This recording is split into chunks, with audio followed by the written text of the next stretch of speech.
الحمد للہ کفا وسلام علی عبادہ الذین اصطفیٰ اما بعد۔ آج رمضان المبارک کا چوتھا اور آخری جمعہ ہے، لیکن مسجد کا سونا پن اور ایسا لگتا ہے کہ یہاں کا کونا کونا اور یہاں کے در و دیوار نمازیوں کو آواز دے رہے ہیں اور بلا رہے ہیں کہ کہاں گئے وہ نمازی جو ہر سال رمضان المبارک میں والہانہ انداز میں شوق و جذبے کے ساتھ یہاں آیا کرتے تھے۔ کہاں لاکھوں کا مجمع اور کہاں 5 آدمی۔ یقیناً اندر سے دل یہ کہہ رہا ہے کہ ہم سے کوئی ایسی بڑی غلطی ہوئی ہے جس کی وجہ سے مسجد کے دروازے آج بند ہیں۔ ہم آنا چاہتے ہیں لیکن ہمیں آنے نہیں دیا جاتا۔ ایک وقت وہ تھا کہ اللہ کے گھر سے آواز لگا کرتی تھی، ہم اپنے کاموں میں مصروف رہا کرتے تھے۔ اس لیے میں درخواست کرتا ہوں اور دست بستہ آپ سے گزارش کرتا ہوں کہ ہم لوگ اللہ سے سچی توبہ کریں۔ رمضان المبارک کے یہ 1-2 دن باقی ہیں، اس میں اللہ کے سامنے بہت عاجزی کے ساتھ سجدہ ریز ہو کر اپنے گناہوں کی معافی مانگیں، اس طرح جس طرح ایک چھوٹا بچہ اپنے ماں کے پیروں میں گر جاتا ہے، لپٹ جاتا ہے اور اپنی ضد پوری کرنے کے لیے بھرپور کوشش کرتا ہے اور ماں باوجود نہ چاہنے کے اس کی ضد پوری کرنے پر مجبور ہو جاتی ہے۔ اللہ کی ذات تو ماں کے مقابلے میں 70 گنا زیادہ اپنے بندوں پر مہربان ہے۔ اس لیے میں درخواست کروں گا اس بچی ہوئی گھڑیوں میں اللہ سے سچی توبہ کریں اور اس بات کا عہد کریں کہ ہم کسی بھی حال میں ہوں، جہاں بھی ہوں گے، اللہ کے گھر سے جب آواز لگ جائے گی اور نماز کا وقت ہو جائے گا تو ہم کسی قیمت پر بھی مسجد میں آنا نہیں چھوڑیں گے اور ہر کام کو چھوڑ کر مسجد کی طرف لبک پڑیں گے اور دوڑ پڑیں گے۔ انشاءاللہ اگر ہم یہ عہد کر لیں گے، اللہ کی ذات سے امید ہے کہ اللہ ہمارے گناہوں کو معاف کر کے مسجد کے دروازے ہمارے لیے بہت جلدی کھول دے گا۔ اسی طرح اللہ سے ان مبارک گھڑیوں کے اندر یہ دعا مانگے کہ اللہ ایک ہمیں اچھا انسان بنا دے، اچھا مسلمان بنا دے۔ اچھا انسان ہرگز اچھے کپڑوں سے نہیں ہوتا، اچھے جوتوں سے نہیں ہوتا، اچھے چہرے سے نہیں ہوتا، اچھے بالوں سے نہیں ہوتا، یا کوئی مال دولت، اچھی گاڑی، اچھی سواری، اچھا کاروبار اس سے نہیں ہوتا، بلکہ اچھا انسان خوبیوں سے ہوتا ہے۔ اس کا اللہ سے تعلق اچھا ہو، جناب رسول اللہ صلی اللہ علیہ وسلم کی ایک سنت پر عمل کرتا ہو، اللہ کی مخلوق کی ہمدردی اس کے دل میں ہو، سچائی ہو، امانت داری ہو، انصاف ہو، اللہ کی مخلوق کی رحم دلی اس کے دل کے اندر ہو، اللہ کے مخلوق کے کام آنے والا ہو، جھوٹ سے، دغا سے، ناانصافی سے، ظلم سے، ایک دوسرے کے ساتھ زیادتی کرنے سے اپنے آپ کو بچاتا ہو۔ جب یہ خوبیاں انسان میں ہوتی ہیں تو یہ انسان ایک اچھا انسان بنتا ہے۔ اور اچھا انسان اور خوبیوں والا انسان وہ ہوتا ہے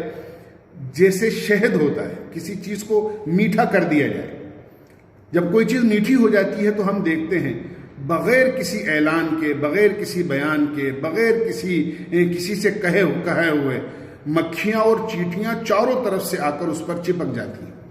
جب ہمارے اندر خوبیاں ہوں گی، اچھائیاں ہوں گی، بھلائیاں ہوں گی، ایک دوسرے کی محبت ہوگی، بھائی چارگی ہوگی، تو انشاءاللہ لوگ بجائے ہم سے دور ہٹنے کے اور دور جانے کے لوگ ہمارے قریب آ جائیں گے۔ لوگ بجائے ہم سے نفرت اور دشمنی کرنے کے لوگ انشاءاللہ ہم سے محبت کرنے لگیں گے۔ اللہ سے یہ خوب رو کر مانگیں کہ اللہ ہمیں اچھا انسان اور اپنا اچھا بندہ بنا لے اور اپنے مقبول بندوں میں شامل کر لے۔ اب 2 دن کے بعد میں وہ عید کی شب آنے والی ہے، چاند دکھے گا، چاند کے بعد میں جو عید الفطر کی رات ہوتی ہے، احادیث میں آتا ہے کہ یہ آسمانوں پر لیلۃ الجائزہ یعنی انعام کی رات اس کو کہا جاتا ہے۔ پھر جب عید کی صبح ہوتی ہے کیا اللہ کا انعام ہوتا ہے۔ حدیث پاک کا مضمون یہ بتاتا ہے، اللہ تعالیٰ ساری دنیا میں فرشتوں کو بھیج دیتے ہیں اور فرشتوں سے ارشاد فرماتے ہیں کہ چاروں طرف جہاں بھی میرے ایمان والے بندے اور بندیاں رہتے اور بستے ہیں وہاں چلے جاؤ، اور فرشتوں کو مخاطب کر کے یہ پوچھتے ہیں کہ اے میرے فرشتوں ذرا یہ تو بتاؤ اس مزدور کا کیا بدلہ ہے جس نے اپنا کام پورا کر لیا ہو۔ تو فرشتے کہتے ہیں اے باری تعالیٰ اس کا بدلہ تو یہی ہے کہ اس کی مزدوری پوری پوری دے دی جائے۔ اللہ تعالیٰ ارشاد فرماتے ہیں فرشتوں تم گواہ ہے نا، میں نے اپنے تمام بندوں کو اور تمام بندیوں کو معاف کر دیا، میری عزت کی قسم، میرے جلال کی قسم، میرے بلند مرتبے کی قسم، میں نے ان کے سارے گناہوں کو معاف کر کے ان کی برائیوں کو نیکیوں سے بدل دیا ہے۔ پھر بندوں سے مخاطب ہوتے ہیں اللہ تعالیٰ اور یہ فرماتے ہیں اے میرے بندو تم نے روزے رکھے، تم نے تراویح پڑھی، تم نے رمضان المبارک میں مجھے راضی کیا، آج تم اس طرح اپنے گھروں پر جاؤ کہ تم مجھ سے راضی ہو اور میں تم سے راضی ہوں۔ آج تم اپنی آخرت کے بارے میں اگر مجھ سے کچھ سوال کرو گے تو میں تمہاری ہر مانگ کو پورا کروں گا اور تمہاری ہر دعا کو قبول کروں گا، اور اگر آج کے دن تم نے اپنی دنیا کے بارے میں مجھ سے سوال کیا تو یاد رکھو تمہاری مصلحت پر نظر رکھوں گا، جو چیز تمہارے لیے مناسب ہوگی وہ تم کو دوں گا، اور جو چیز تمہارے لیے مناسب نہیں ہوگی وہ نہ دے کر جو چیز مناسب ہوگی وہ تم کو دوں گا۔ میرے بندو اگر تم زندگی میں میرا خیال رکھو گے تو میں بھی تمہارا خیال رکھوں گا، تمہاری غلطیوں کو معاف کرتا رہوں گا، تمہاری غلطیوں پر پردہ ڈالتے رہوں گا۔ جاؤ اب بخشے بخشائے اپنے گھروں کو لوٹ جاؤ۔ عید کی نماز سے جب لوگ واپس ہوتے ہیں تو بالکل اس طرح واپس ہوتے ہیں کسی قسم کا کوئی گناہ ان کے سر پر نہیں ہوتا۔ اللہ ہمیں ایسے مقبول بندوں میں سے بنا لے۔ عید کے دن اللہ کے نبی علیہ الصلاۃ والسلام سے کچھ اعمال ہیں جو مسنون طریقے سے آپ سے منقول ہیں، ان کا کرنا مسنون ہے۔ عید کے دن اپنی طاقت کے مطابق آدمی آرائش کرے، صبح جلدی اٹھے، فجر کی نماز کا اہتمام کرے، غسل کرے، مسواک کرے، جو بھی میسر ہوں، اچھے کپڑے، اس سال ہم نے نئی خریداری تو کی نہیں ہے، جو بھی ہمارے پاس کپڑے ہیں اچھے کپڑے پہنے، خوشبو لگائے، عید کی نماز کے لیے جلدی تیاری کر لے اور پھر عید کی نماز کے لیے چلا جائے۔ اور اس سال تو ہمیں کہیں جانا نہیں ہے بلکہ اپنے گھروں میں رہ کر، اپنا کوئی چوک ہے گھر کے اندر، اپنے گھر کی کوئی بیٹھک ہے، اپنے گھر کا کوئی بڑا کمرہ ہے، اسی میں ہمیں 4-5 آدمی مل کر یا جو بھی گھر والے ہیں ان کو مل کر عید کی نماز کا اہتمام کرنا ہے۔ اس لیے عید کی نماز ہمیں اس طرح ادا کرنی ہے اور اللہ سے اپنے لیے اور پوری امت کے لیے اور پوری انسانیت کے لیے مغفرت کی، خیر کی اور بھلائی کی دعا مانگنی ہے۔ یہ آج جمعۃ الوداع کے موقع پر ایک پیغام ہے اور ایک ہم سب کے لیے نصیحت کی بات ہے۔ اللہ مجھے بھی اور ہم سب کو عمل کی توفیق نصیب فرمائے۔ وآخر دعوانا الحمدللہ رب العالمین۔